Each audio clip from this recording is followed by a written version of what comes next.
First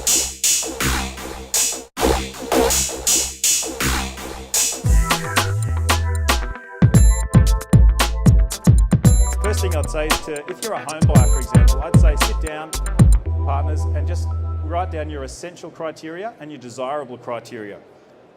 Now, if you're an investor, your criteria, I'm going to give you my top 20 criteria in a minute, but your criteria has to match your strategy.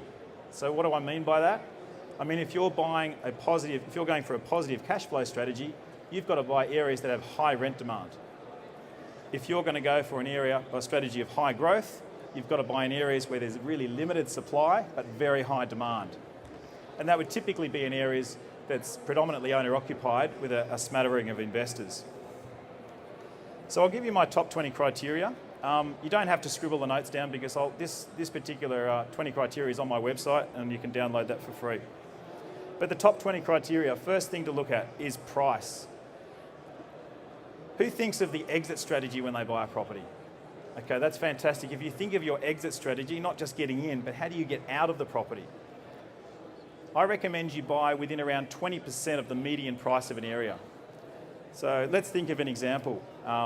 If a suburb has a median price of, say, $600,000, and I go and buy a property worth $1.2 million, how many people could I sell that property to tomorrow if I wanted to sell? Maybe 5% of the market, if that. But if I buy a $600,000 property in a median area where there's $600,000 median, I can sell to 80% of the market. So in terms of being safe and buying the right kind of property, look at the medians. Medians can be deceptive, by the way, but that's another discussion. Also look for undervalued areas that are about to take off. Look for properties that have high land value, high land content. And this is my biggest one, uniqueness. The more unique you can buy the property, the higher the demand will be, and hopefully the higher the capital growth you'll get on that property. Look for ways that you can manufacture instant equity by doing a renovation on the property. I guess my key message here is if you go and buy, say, I don't think Meriton are here, but if you buy like a Meriton apartment, they've got really low specs, they're very ubiquitous, they're everywhere, compared to something in a small block of 10, I'd much rather buy in that, because typically those big blocks are sold to overseas investors. If there's a currency crisis, they all get sold, which depletes the value of those properties. So think about the quality of the property you're buying. I'd stick with residential zoning rather than mixed zoning. Owner-occupied stock.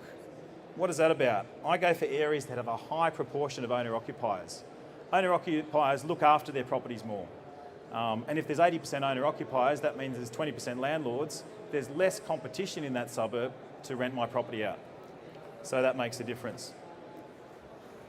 The other 20 criteria that I've got here are more about the physical attributes of the property. So how many beds, bathrooms, what's the aspect like? One thing to think about is just get the right quality of property for the area.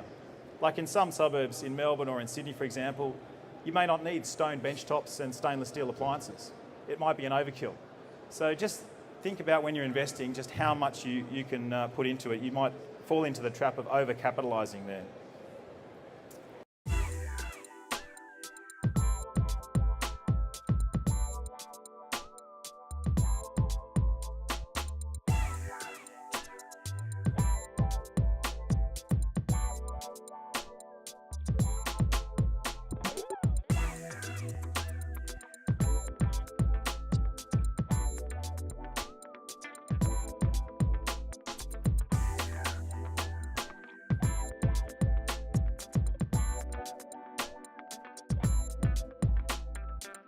Yeah.